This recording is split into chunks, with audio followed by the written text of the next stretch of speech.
Hello, I'm Sophie Till. This is a series of presentations about the Taubman-Golandsky approach to strings. The presentations form a comprehensive series, but have also been designed to work alone, so they can be used in various ways. They address some of the fundamental principles of the approach and show how these principles can provide answers to some of the most commonly asked questions by players of all levels, from professionals to students. The information presented makes most sense when we feel it ourselves, combining knowledge and sensation. There is an immediately recognizable, clear physical logic to it. While these presentations are not a substitute for hands-on work, they can offer an entry point to this wonderful information. If we want tone, we need to understand the requirements of the string to produce tone. We often try and morph ourselves into the instrument, but this causes confusion as to which part is doing what and why. We frequently try to get what we want out of the music by feeling it and hoping that this feeling will convert to something in the arms in a way that makes those feelings come out of the instrument. When we are talented, it often does to some degree, but this is dangerous territory. If we don't understand the how, then we cannot reliably reproduce those sounds in any given situation at a moment's notice, and we are left feeling as though we require little short of planetary alignment for each performance. What we need is to understand the laws governing the instrument, in the case of tone production, the laws of the bow and the string, and the laws governing our own coordinate motion, so we can function on the instrument in service to its needs at any time, under any conditions, regardless of how we feel or what may be going on. Our confusion is in part due to the emotional content of the music that we play. We are profoundly involved and invested emotionally, and because the bow produces tone, this emotional burden often lands on the right arm. This raises the important point about understanding the nature of the craft of playing. The craft of playing involves the acquisition of physical skills and knowledge to make the instrument produce very specific sounds. Those skills follow the physical logic of the body, so once learned, we no longer have to think about them. They are skills, they are not forced into the body, requiring endless repetitions to function. This is an important difference. Talking is a good example of a skill. We don't often think about how we talk, but we all learned how. The physicality of talking makes so much sense to us that once learned, we never question it. I can take that skill of talking and do something mundane, such as talking through a shopping list, or I can do something profoundly artistic, such as reading a poem to an audience. The fundamental skills, or the craft of talking, is the same. First, we need to understand the craft of tone production and acquire the skills to master that craft. Then we can go further and learn the craft of creating specific poetic sounds, creating color, nuance, etc., which are themselves dependent on specific skills that can be learned. We can gain comfort in knowing that with the right knowledge and training, we can own these skills, and because they make sense in the body, they will always work for us, regardless of how we feel in any given moment, just as talking does. We already looked at bow arm fundamentals, the holding mechanism, getting to the string, and the basic back and forth of the forearm. Tone production requires us to go further. If we want tone, then the string has to be free to ring, but something has to set the string in motion. There is a fundamental Taubman principle called walking hand and arm that, when applied to the Martelé stroke, enables us to understand the fundamentals of all tone production. There are two main components to walking hand and arm. First, when we move in any direction, the finger, hand, and forearm unit always move together. I cannot leave one part behind or have one part ahead. This is exactly the same as it was when we walk. We don't leave body parts behind, we take everything with us, regardless of what direction we are going in. It would seem funny to exit a room and leave my arms dragging behind.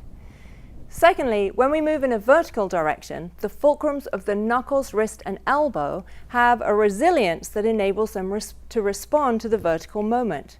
This happens when we walk too. When you put your foot down, there is a response in the toes, ankles, knees, and hip. They are springy. Their resilience means that when we move vertically, they don't flop and collapse, but they aren't stiff either. They have the resilience to give a little as required and then to spring back up. It is this element of resilience that enables us to spring up, across, and down to the next vertical moment. What this leads us to realize is that it is the vertical moment that is actually what propels us forward. If I don't put my foot down on the ground, I cannot move along to the next step. But equally, if I put my foot down and stay down, I cannot move forward either. I am stuck down. My vertical moment has lost its propulsive quality. If the fulcrums collapse or relax, I am likely to fall over. If they don't give at all, I will jolt the whole body. There is an instinctive timing to the relationship of vertical moment freeing up to horizontal and back down again to vertical, with each part doing its share. So what we can start to understand is that there are these two elements that form the essence of walking hand in arm. The finger, hand, and forearm unit always moving together in all directions at all times, and the resilience of the fulcrums coming into play in the vertical moment, enabling us to free up and move along to the next vertical moment.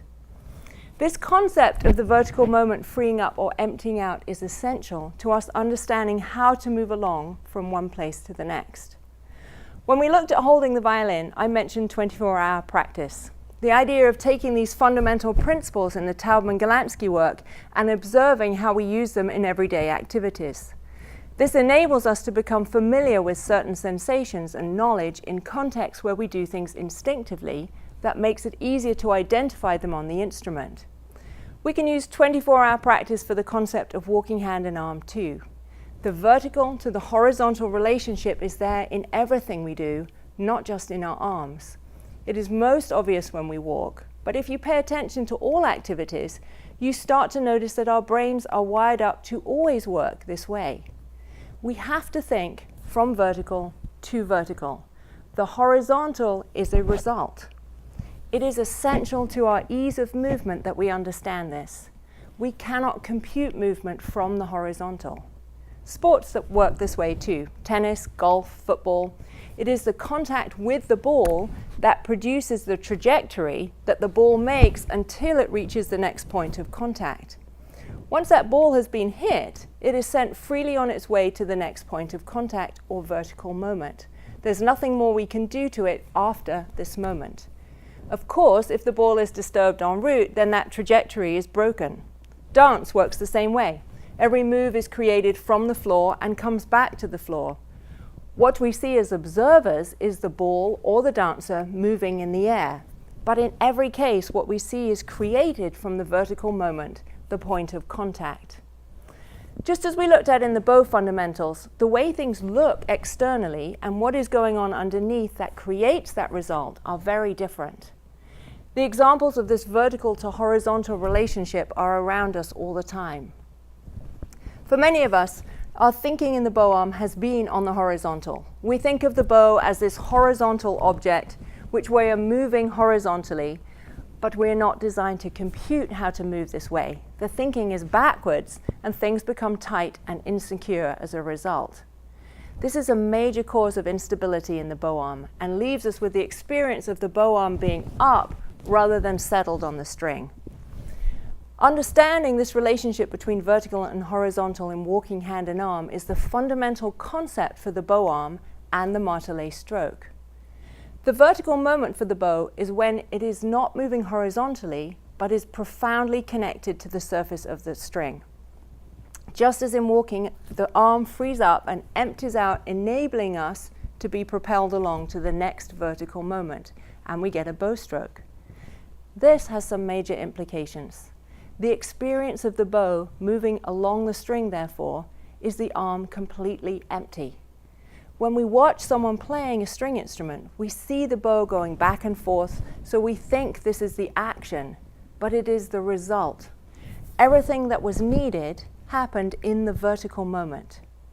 That means we have to move our brains to the vertical, which makes perfect sense. It is completely stable.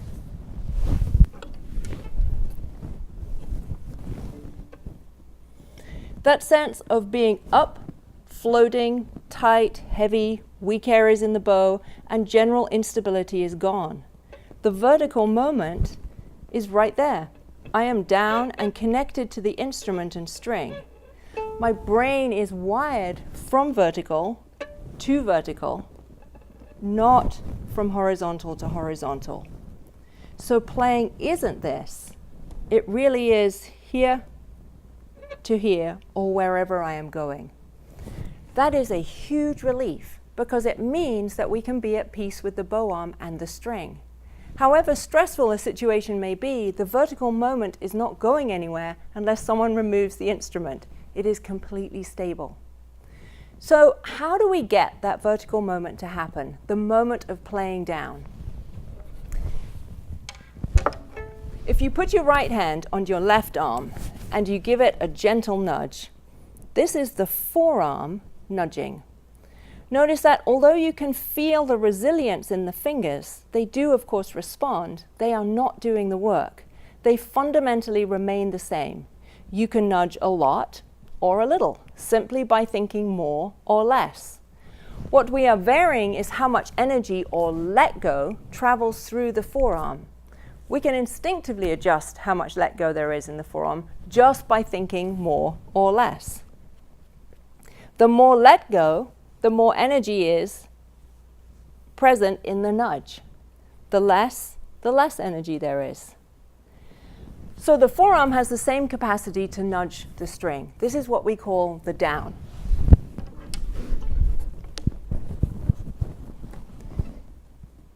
So I'm down, and then the arm, once it is down and connected with this nudge, frees up and empties out so it can move up, across, and down to the next note.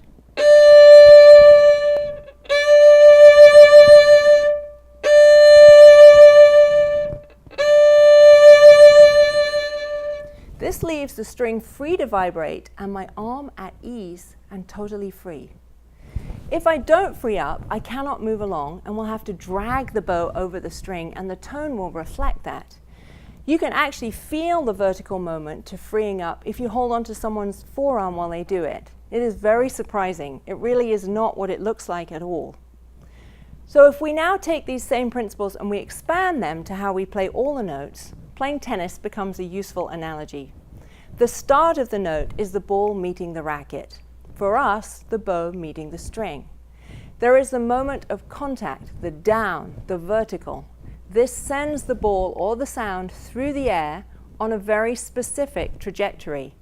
It can be spinning, it can be low to the ground, high up, all kinds of things. But in essence, the entire job is done at the moment of contact.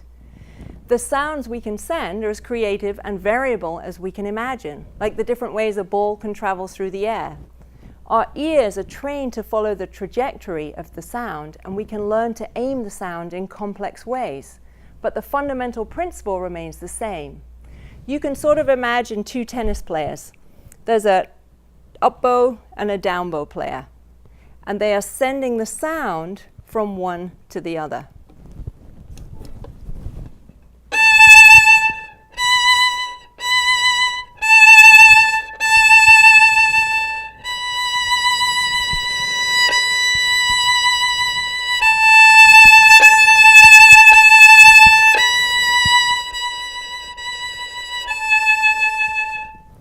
This is the fundamental Martelé stroke. The string is nudged into action by the forearm, which in the moment of freeing up to move along allows the string to be free to vibrate. This is exactly what we set out to do at the beginning, to obey the laws of the instrument and the laws of our own coordinate motion. This also means that when we understand the Martelé stroke this way, it is in everything we do, from the smallest sounds to the most powerful. So, as with so much else, the experience of playing becomes the exact opposite of what it looks like from the outside. A big part of Dorothy Taubman's original work was a result of her incredible ability to see what goes on underneath. How things look and what makes them happen are not the same. We see the bow moving across the string, but the moment controlling that is the down, the vertical. The horizontal is a result. This means that all the issues of feeling up, shaky, stuck in the middle start to go away. I am absolutely stable in the vertical moment. My thinking is vertical to vertical, not horizontal to horizontal, and the arm feels completely free to move. This is the walking hand and arm in action. So there are some important implications to this. It means not only does every note have to start, but every note has to finish. I cannot start if I am not done with what came before. There is a Taubman rule that every movement is complete and finished in order that you can start the next. In general, we're good at getting the beginning of notes, learning to get the tennis ball going, but you can't play tennis if you don't know exactly where that ball will land if you are not aiming. I need to learn exactly where each note will end, and we can learn this by listening, following the trajectory that the arm has set in motion with our ears. The next note should sound inevitable based on where I ended the note I am on. So let's try this with a simple scale, and I'll aim the sound in different ways.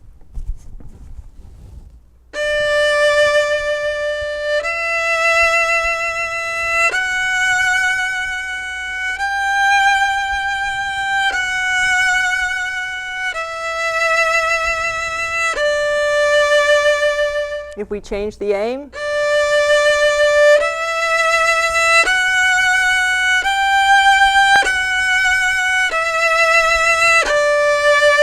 if we change it again,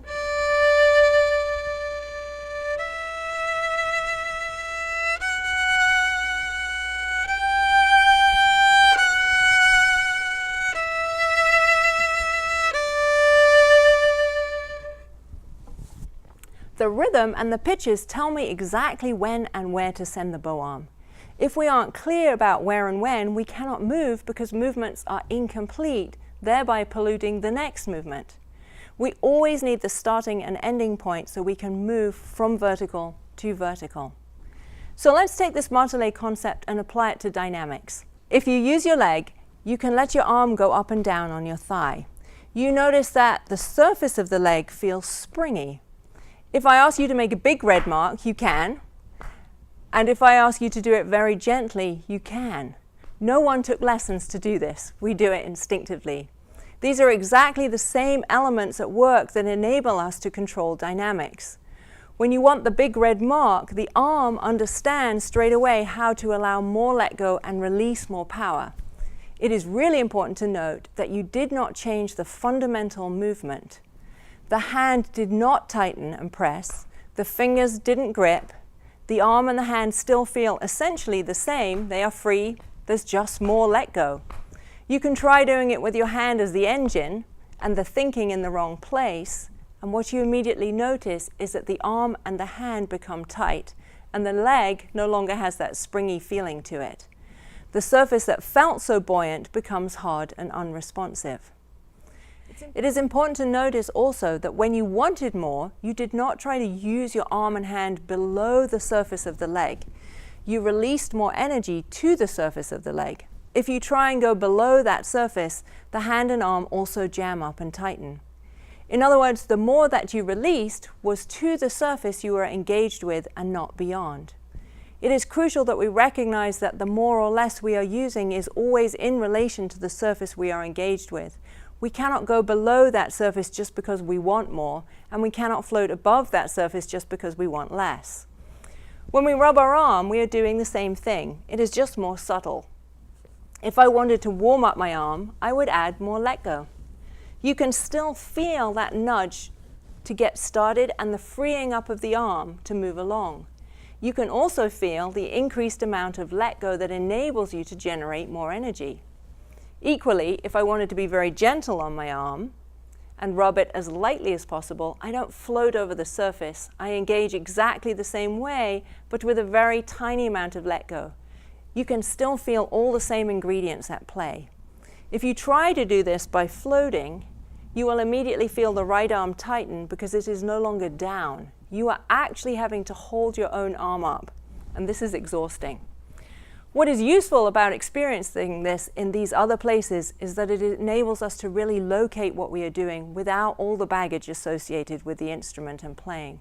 This is very useful in breaking those associations and enabling us to reconceive what we are doing.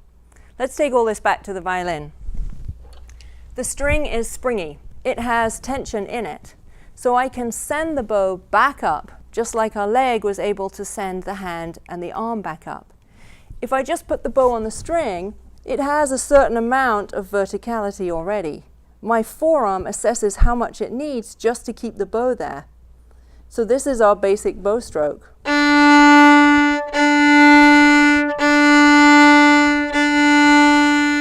If I start from this point and begin to release more and more let go to the surface of the string, I can start to hear the sound change and feel the increase in let go, while the fingers, arm and hand do just the same thing.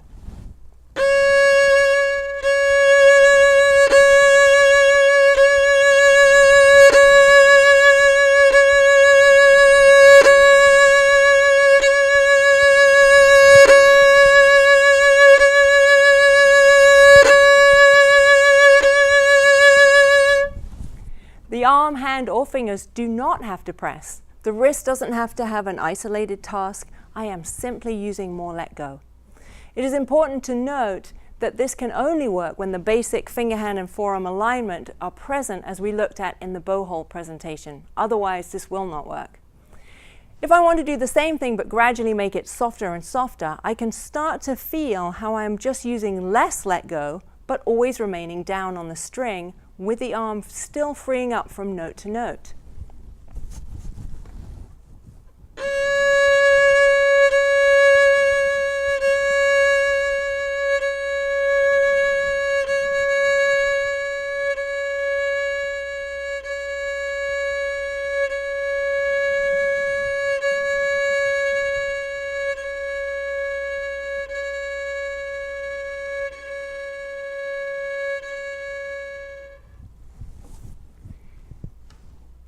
It actually feels as though the arm is playing closer to the string rather than trying to float away from it. This is piano playing. It is completely stable, still vertical to horizontal to vertical, but very close to the string. This is the exact opposite of what many of us experience with quiet, slow playing, where the arm is holding up and floating and the brain is wired to the horizontal. It feels terrifying.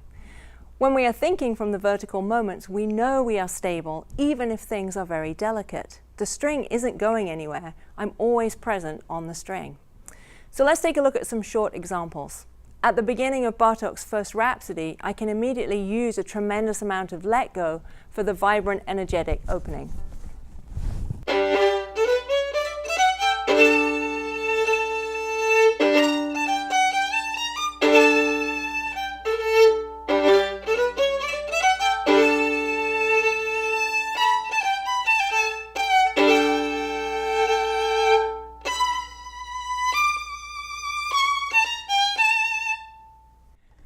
So my arm all the time is totally free, even though the sound is very large and expressive.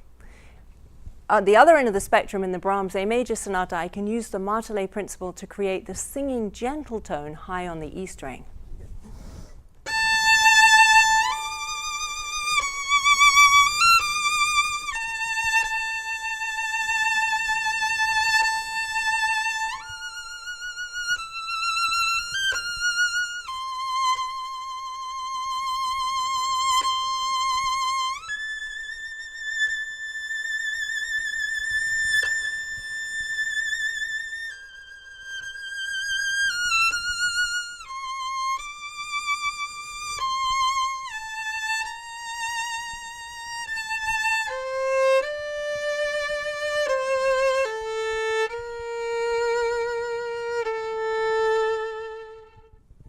In the Arvo Pärt example, I want it to be very soft, but I can still start with absolute stability from the vertical moment, with my arm using a tiny amount of let go and my thinking from vertical to vertical, despite the slow speed.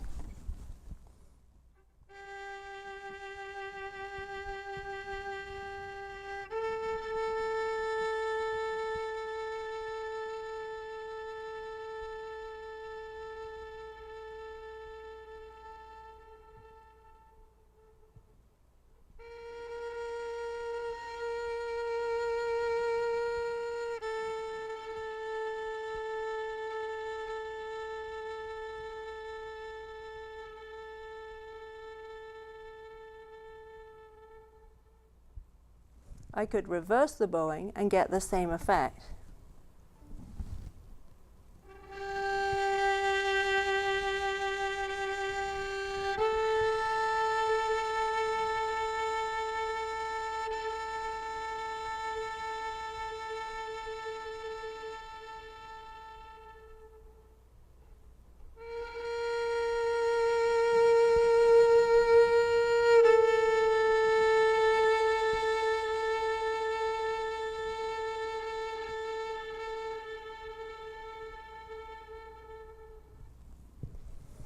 What we realize from all of this is that when we apply the fundamental principle of walking hand in arm to the Martelé stroke, in addition to understanding how we can do more or less within these parameters, we can create any dynamic we want with no effort.